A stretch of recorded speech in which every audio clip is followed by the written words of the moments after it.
put myself through the same kind of thing that you're gonna go through, right? So, just to let you know, you will be videotaped, but it's just for your knowledge, it's not even for me, okay? It's just gonna get sent to you, so you can watch it and decide, oh, I don't like when I say this, or sound like this, or do this, but yeah, I did a great job on this, without the other. Alright. Okay, here we go. So, how many of you have heard of the concept attainment strategy? Anybody heard of concept attainment? All right. I'm going to do a couple of examples of modified concept attainment. Concept attainment is a lesson where you basically teach students through example and non-example. Science teachers often use this. I did use it in my classrooms, especially when I was teaching like fiction and nonfiction. Now, speaking of fiction and nonfiction, okay, so here, sorry. Should I like put it back here as a thing? Yeah, not yeah. Oh yeah, yeah. And again, yeah, this throw cam doesn't bother me if I step out of the screen for a minute, that's all right. Okay, so let's say I'm trying to teach ESL students what a pen is. And I say, this is a pen. Then, when you're doing concept attainment, you would give a few examples of different kinds of pens, and maybe have them put them on this side of the table. And then you give other examples of not pens. That's not a pen, that's not a pen, that's not a pen, okay? However, when two items or concepts are basically dichotomous or opposites or antonyms, right? Then I will modify concept attainment from example, non-example to example of this, example of that. You follow me? Okay, so there are some purists that would say, oh, Dr. Brown, that's not really concept attainment because it's supposed to be pen, not pen, pencil, pen, pencil, pen, pencil, right? But sometimes I'll do pen, pencil is a great example because those aren't exactly intense. But for fiction and nonfiction, I would hold up, like fiction, I'd have kids bring fiction books up, put them on one side, and nonfiction books and put them on the other side. You follow me? So that's what we're going to do today. And in fact, the concepts we're going to discuss in the next 20 minutes, I would say, are two of the more important concepts in assessment. Bloom's taxonomy and how we categorize assessments into formative or summative assessments. Okay? We're going to start with Bloom's taxonomy. All you have to do, and right now I would say treat this like, well, first of all, let me ask you, how many of you have heard of Bloom's taxonomy? All right, and you know that there was a revised version of it, correct? Okay, so we've got the original on this side, and we've got the revised on the other side. And so, again, you're not being graded on whether it's right or wrong. I just want you to take your best shot. You each should have two little, laminated words. Just come up when you're ready. Don't look at Google or anything. Just use your brains. Take a piece of tape. We're gonna get a chance to kind of fix it at the end without me calling people out or anything, so don't worry. Just take a piece of tape, put it on the thing, and stick it on either side of this board where you think it belongs. Don't worry. No judgment. This is a judgment free. What's that new fitness place that says they're judgment free? This is judgment free.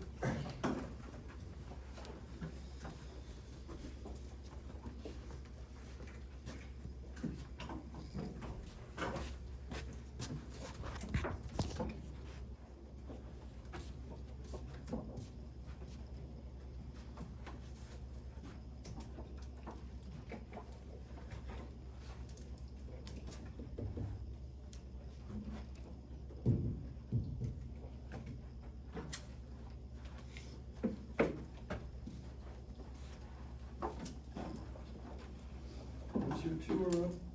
Just have a seat.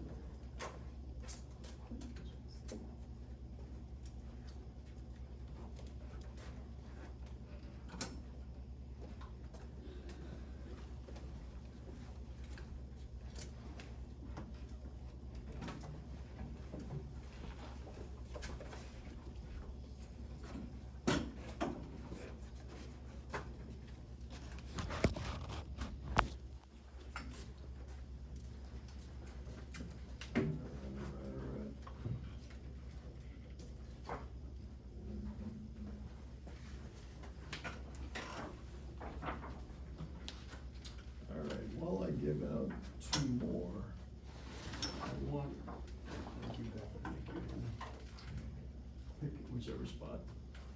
We'll just do ours. Let's see if you think you know what should be changed, go ahead and move them from side to side. I can tell you, oh, we're pretty close though. Oh, we're pretty close. Oh. I see what Ben's doing.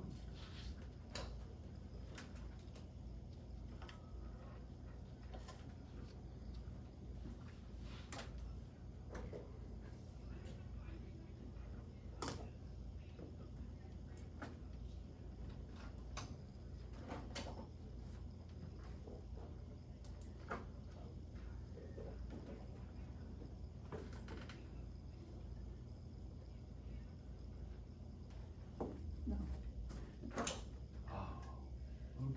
Okay.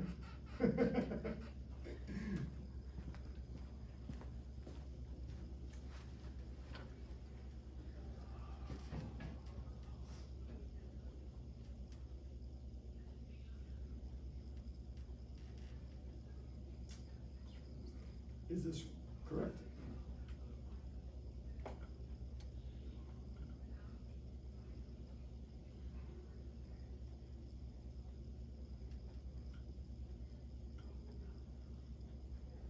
Is it correct? All right. It's organized correctly, except backwards. The original were the nouns. The revised, all the revised did was switch to verbs, and they sort of changed the way they stacked them. If you want to consider it a hierarchy, sort of a hierarchy. So on this side, how am I doing on top? On this side, what was, okay, so let's say, so it's easy to just do this. The original nouns. What was at the bottom?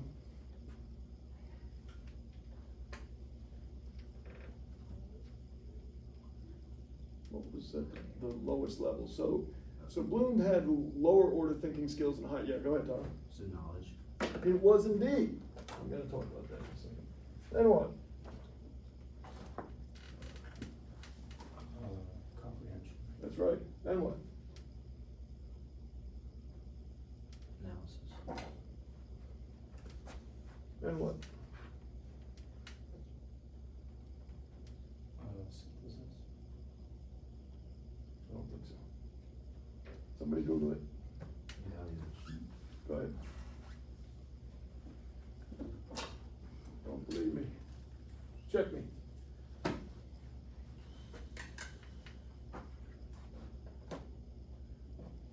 What's it say? Knowledge, comprehension.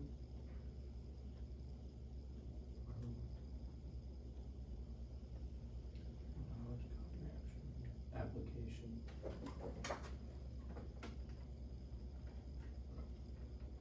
Yep, go ahead. Analysis. Synthesis. Can somebody take a shot at the verb side? So then we spent billions of dollars and thousands of hours with a team of, experts to come up with this. Does everybody know what this was? How would you match this up? Can anybody do that? Good? No, go ahead.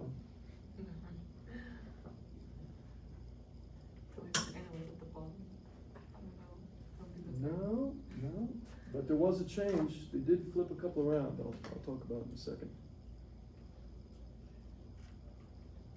Good. Call upon. Good. Then what?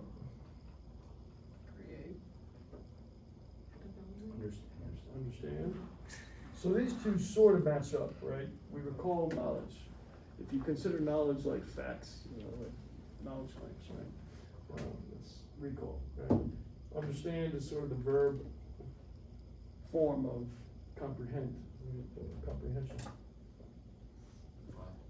Those are synonyms. Yep, so apply, application, again, more or less verb forms. Good. So then what? Analyze. Yeah.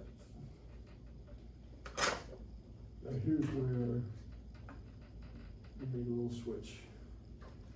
Many of us consider synthesis one of just two forms of being creative.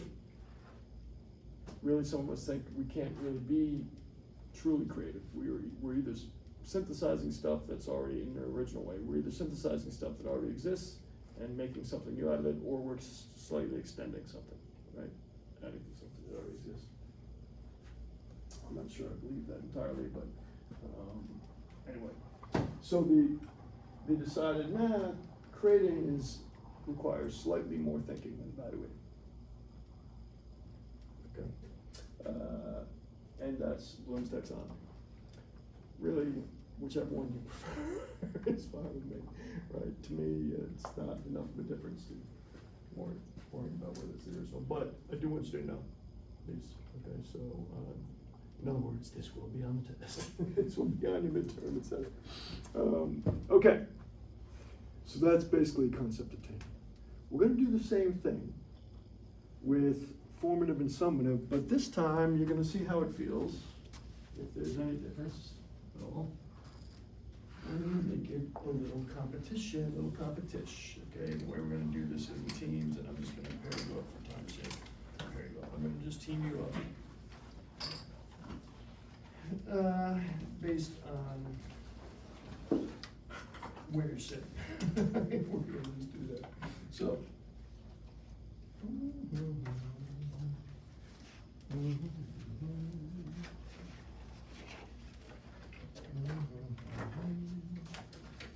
A couple of these are tricky, I will say.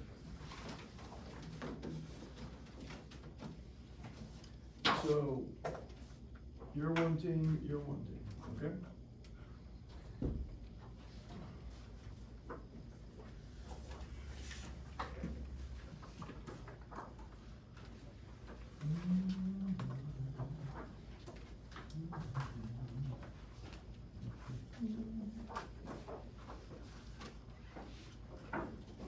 All right. You can consult with your teammates. This is for big points, and what you're trying to come up with is, or let's say I say there's a little prize or something. Is there going to be a prize? All right. Next class, maybe I'll bring a little prize. How about that? It won't be anything very exciting. Don't get it. It's another prize.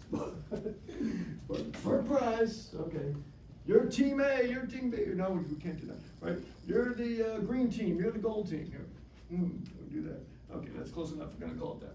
All right, so green and gold, and you're going for a formative assessment and summative assessment.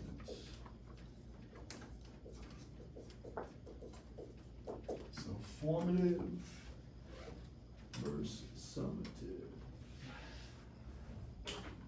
You can consult with each other, don't look at your phone, or anything like that, don't look in the book, but you can use each other's brains, you make your better guesses. So, these two are definitely, these two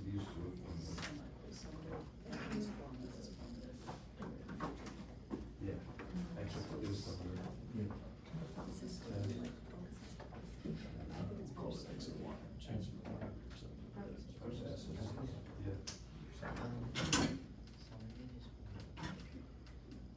Alright, go ahead and get the tape.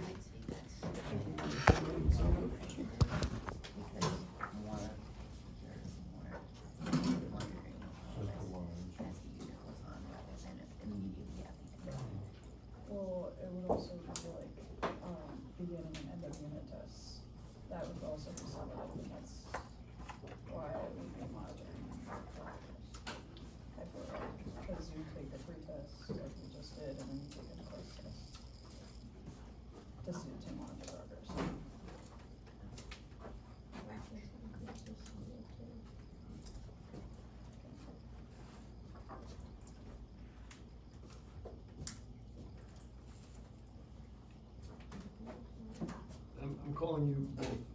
I'm changing the team names to X and Y, that doesn't mean we're on. Oh.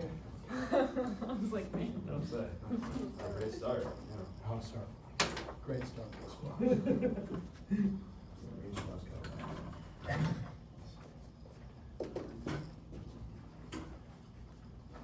And just to let you know, this information comes from, you can find it in both textbooks. It's kind of a mix. Well, some of it came from one, some from the other. What's the difference? What do we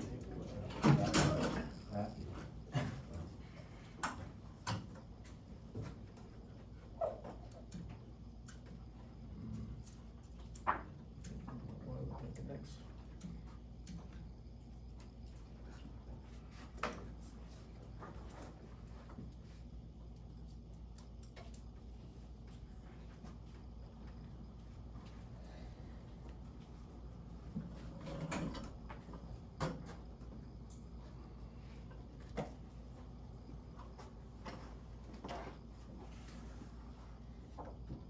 Each team is gonna get a chance to make a change.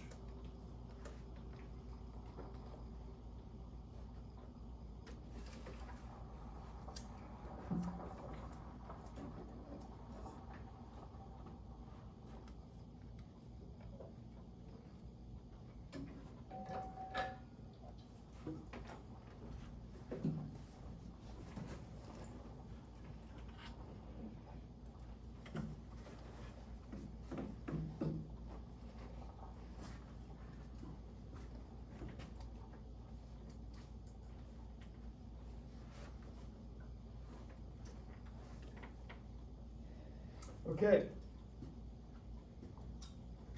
Why?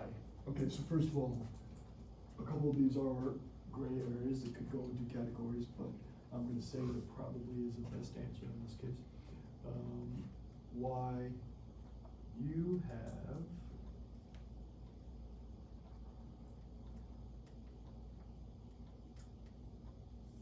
three changes you should make.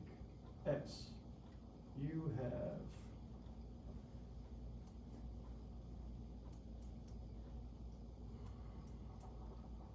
that's weird, I didn't plan it that way, but you have one change you should make.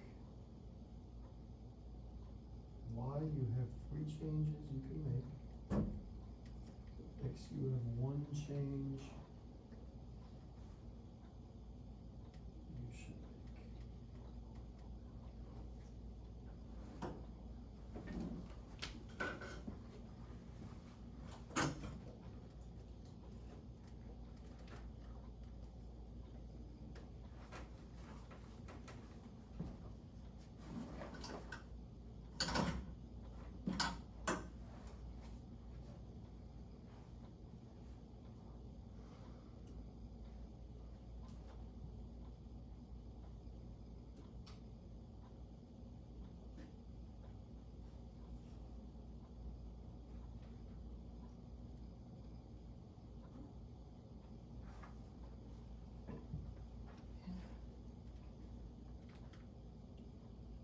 Switch, I was thinking that is online, is 400, that's what I was thinking. Okay, you want me to go with it?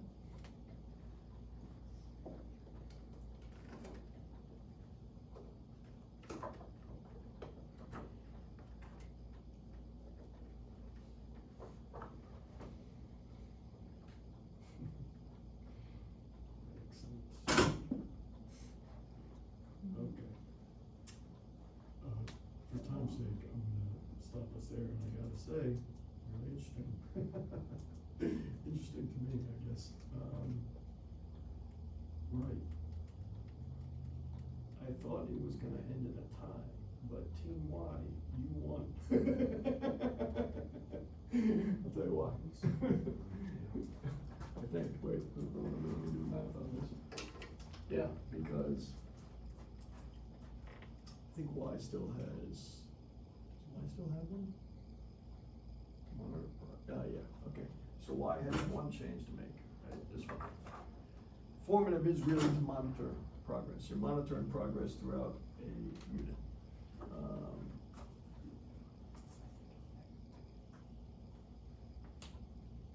exit ticket is a part of formative assessment. It sounds like summative, that's true, but it is formative. And portfolio is a form of summative. But I gotta say, good job again. I didn't really teach you this. You attained the concept by using your brains together, kind of figuring stuff out, and from some prior knowledge. Now, I could use this after teaching some of this stuff, right? Either one of these you can do at any time. But these were both examples of what I would call concept attainment, the concept attainment strategy of teaching information, right? Let me just get this as a learning log question.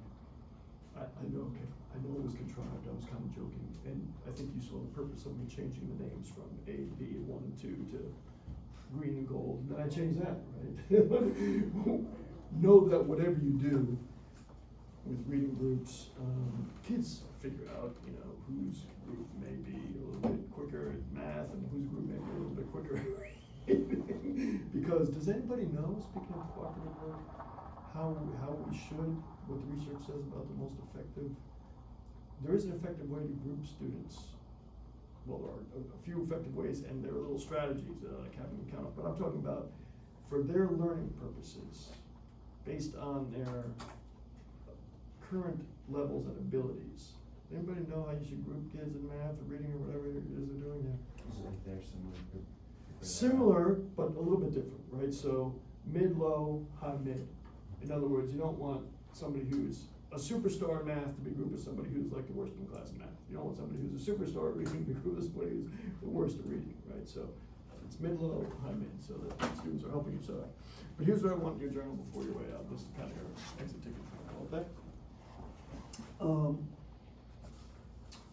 Even though I know it was contrived and I was kind of kidding around a little bit, but did you prefer and there's no right answer, I'm just curious. Did you prefer like the teams or the individual? Were either of those, did you feel competitive, was it in a good way with either of those, or in a bad way? In other words, did competition play a role in how you performed, either positively or negatively? For either of them, the individual one with the Bloom's taxonomy, in other words, or the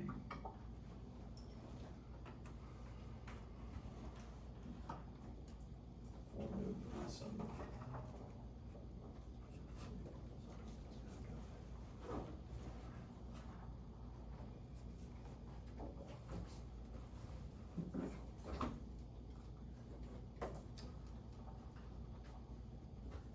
And do you have any other comments about this concept attainment strategy?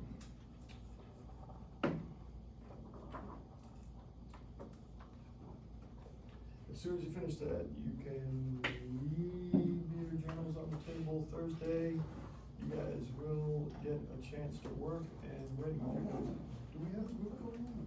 Yes. Yeah. Right? So let me just confirm and double check. It's okay, or,